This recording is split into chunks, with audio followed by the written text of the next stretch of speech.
இந்த படம் வந்து ஒரு செல்லுமணி எப்படி எடுத்தான்னு கேட்டிங்கன்னா, ஒரு ஷோலே படத்தோடைய ஒரு 10% பட்ஜெட்டில் தமிழில் ஒரு ஷோலை எடுத்து கொடுத்தார். அது காரணம் அப்படி ஒரு உழைப்பு, அப்படி ஒரு திட்டமிடுதல் இருந்தது. அந்த மாதிரி கிட்டத்தட்ட 2வது படத்திலேயே இப்படி ஒரு முத்திரையை பற்றி இயக்குனர் அப்படி இருக்கவே முடியாது. அந்த மாதிரி ஒரு மாபெரும் சாதனையை செல்லுமணி செய்த படம். அந்த செல்லுமணியோட வந்து அப்படியே தோளுக்கு தோல் நின்ற வசனம் லியாகத்-அலி-கான். ஏன்னா அப்படியானால் திரைக்கும் வசனங்களை கேப்டனுக்காக உருகி எழுதியவர் வந்து லியாகத்-அலி-கான். அவர் இந்த இடத்துல நன்றியோடு நினைவு கூறுகிறேன். மல்டிபிள் பர்சனாலிட்டியான ஒரு மன்சூர்-அலி-கானை உருவாக்கி தந்த படம் இந்த கேப்டன் பிரபாகரன். அதை வந்து அவன் மன்சூர்-அலி-கானை மோல்டு பண்ணி கொண்டு இருக்க செல்லுமணி என்ன பாடுபட்டிருக்கான்றது செல்லுமணிக்கு தான் தெரியும்.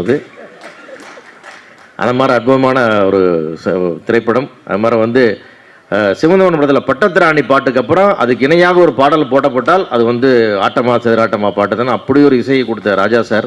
இப்படி இந்த படத்துக்கு எல்லாருடைய பங்களிப்பும் இருந்தது. அற்புதமான ஒரு படம். இதிலெல்லாம் தாண்டி இந்த ரத்தம் சிந்தி எடுத்த படம்லாம் சொல்லுவாங்க. ஆனால் கேப்டன் ரத்தம் கொட்ட நடித்த படம் வந்து இந்த படம்.